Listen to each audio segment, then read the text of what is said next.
You are not going to fall. Not on my watch. From the coil, Jimmy took a length of rope and held it around his waist. Then he gave Evan several feet of slack. No one's forcing you, lad, and we won't think the less of you if you decide not to. Like a man in a fistfight, Jimmy Maxwell stood fixed. He held the line in both hands. I'm going. Evan swung one leg over the hornhouse wall. He moved backward until his feet stood on the outside of the carved cement, preparing to rappel.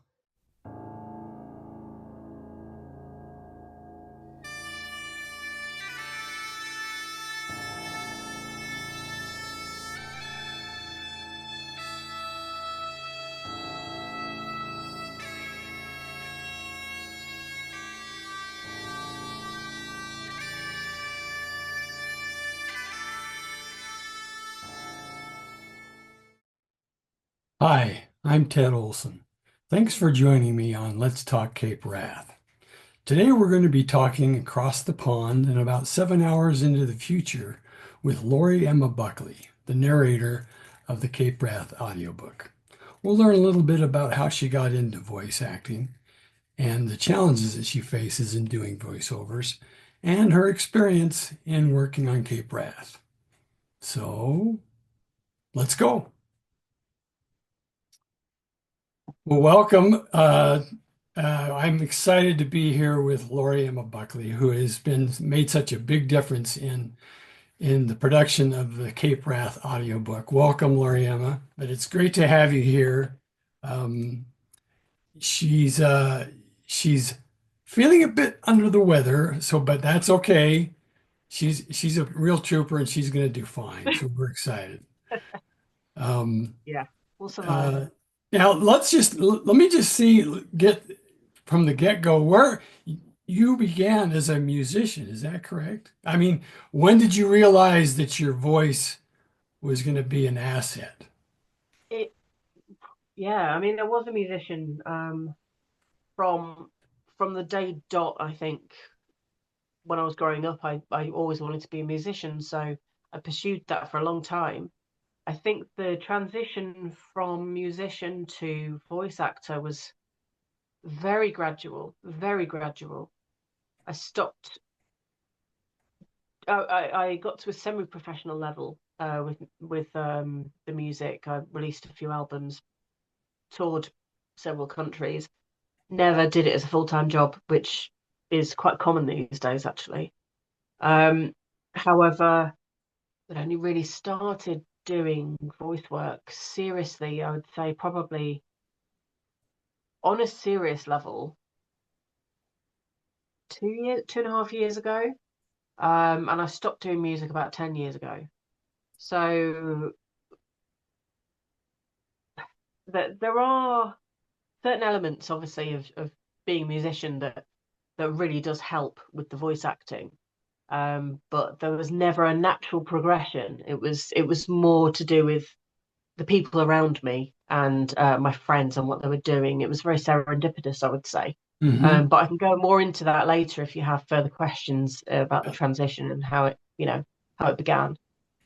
Well, yeah, let's just go there. I mean, where did you get the idea of moving from music to voice, and what elements of your music work were instrumental in your voice work? Well, I guess I mean, I could tell you about the first voice job I did, Yeah, that would be great. which was back, it was 21 years ago, maybe 22 years ago. I'm not fully sure. Um, I was very young. Um, and I have a friend, a very dear friend called Neil Gardner, who I've spoken to you about before, Hmm. Ted, who is an amazing producer, audiobook producer, but he's worked on radio, he's done all these different things. And he was producing a BBC audiobook, or it's a BBC radio play version of a book called The Brightonomicon, which is a book that's based in the city where I live, Brighton, in the UK. And it's written by a local author, Robert Rankin. And Neil was working on this book, the audio book, the audio play version of the Bright Omicron, and he was trying to find fans to garner interest in the project, which wasn't complete yet.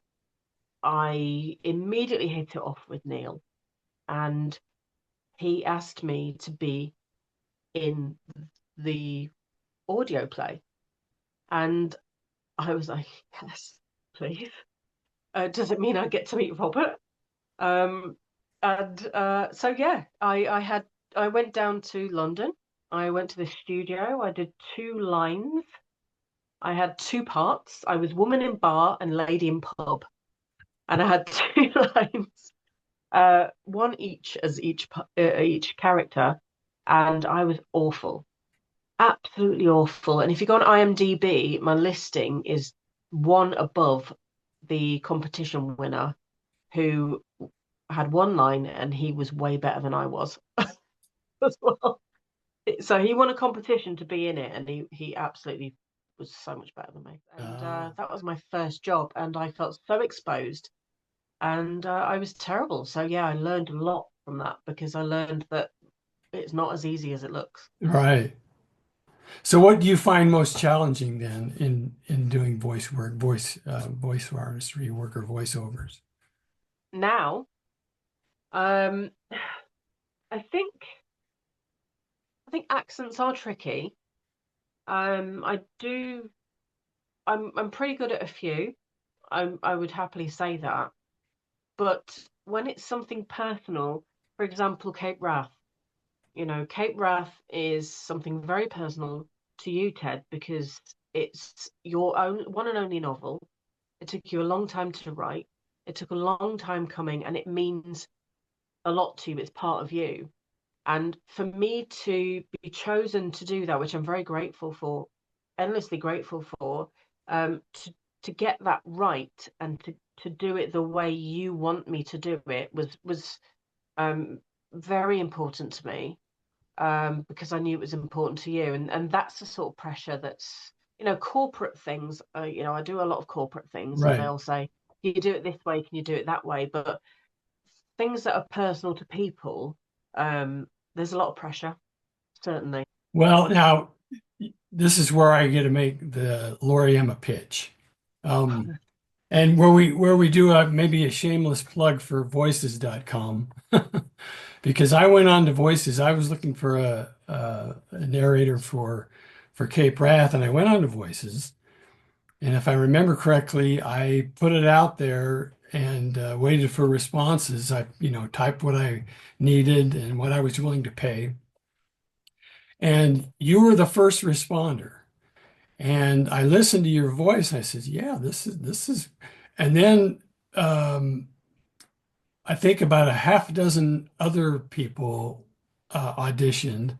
I had put up, a paragraph of the opening paragraph of the story, and none of them came close.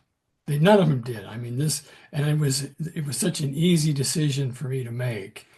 And I'm thinking, if anybody, and that I hang around with a lot of people who like Scotland because of bagpiping, and if I ever come across someone who needs a great voice, I know where to go. I mean, this is really Thank you. well, one of your wonderful talent. So I don't ever sell yourself short. I don't, I think it's great, and you've done a wonderful job. I think anybody who listens to the book is going to agree with me. But let's Thank talk you. about accents. Your website, I think, lists about a dozen different accents. So Yeah. what's the challenge, and how do you go about developing an accent? I think that's an interesting point that you make, Ted. And I think, coming from a US point of view, it might be more tricky. I don't know. I'm just speaking for myself here, but coming from the UK, and Great Britain, um, I was reading about it recently, but I don't think a lot of people. who live here know the difference. Anyway, so coming from the UK, you can travel maybe 30 miles and there'll be a different accent. I myself don't have a particular accent. I have a mixture of accents. So I was born in the Wirral, which is just south of Liverpool, which is in the northwest of England. Right. I moved to South Manchester when I was just maybe just 1 year old. But obviously we had family and friends that were traveling. They've got a completely different accent. In Manchester, for example, Manchester is a city in the northwest of England. I don't know how much you know about it. Yeah. It's quite a large city. You've got Manchester, and then you've got Greater Manchester, which encompasses lots of boroughs, counties, which are part of Greater Manchester, and it's quite a big place. You can have maybe 15 different accents in that area, and I would say from south to north is probably 30 miles, and east to west. So you've got all those different accents. So I grew up in the south of Manchester. My parents were born in the north of Greater Manchester.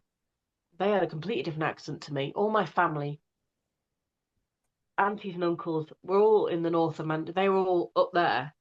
We grew up down here, and we had family and friends coming from where I was born.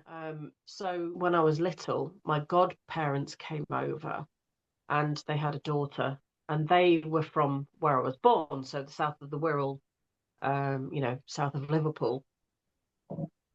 Forgive me if this gets a bit convoluted, but it is the UK and it is very complicated.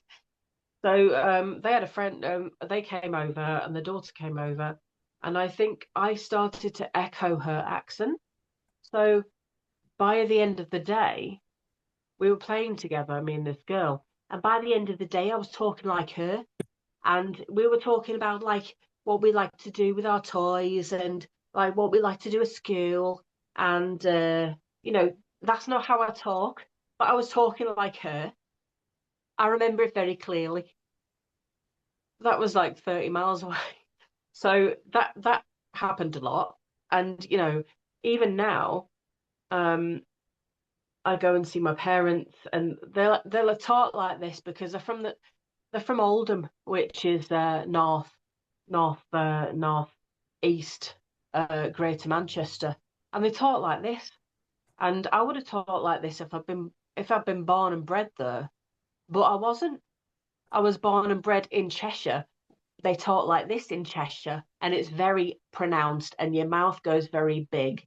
So yeah, you adapt, and it's a long convoluted way of saying, I've been exposed to many accents. You've got the west of England and the east of England, completely different accents wherever you go. London is only 40, 50 miles north of here, and they talk like EastEnders. What you would say, like a bottle of water, like that bottle of water thing that they always say in the US, that everyone says that they think that we only talk like a bottle of water, or we talk like the Queen. And they're the only two accents that I think the people in the US think that we have in the UK, but actually it's completely different. Yeah, there are many accents.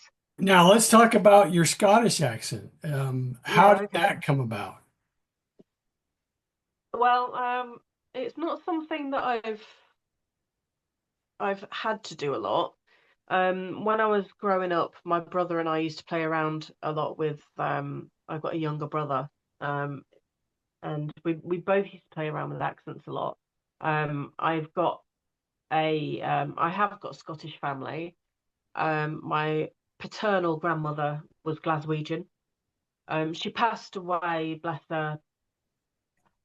Oh, how long ago now? Maybe 12 years ago, maybe a little bit less than that. But she was so Scottish, it was unreal. Like, she would sit there listening. She would sit there.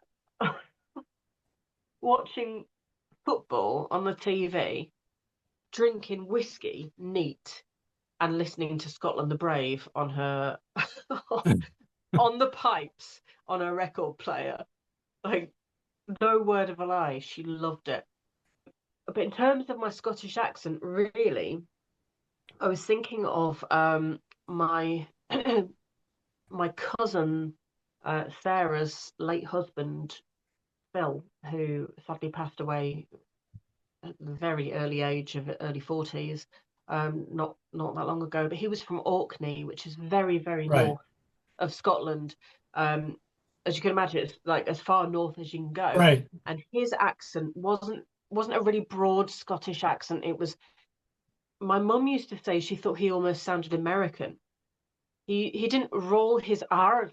He'd he didn't um he would sort of, it was a softer sound, and that was what I was aiming for when I did Cape Wrath, because partly because it was a long time to be doing a Scottish accent and it wasn't normal for me, and it was easier for me to not roll the R's, but to sort of go around them like they were a corner, a rounded corner, rather than that sort of sound. So compared to other audiobooks you've done, Laurie-Emma, and this is where I get scared, is how difficult was Cape Wrath? I mean, the concern with the writer is that you always write words that are not going to be difficult to pronounce, or you add variety to your sentences so you're not doing long, breathless sentences. Um, what was your experience?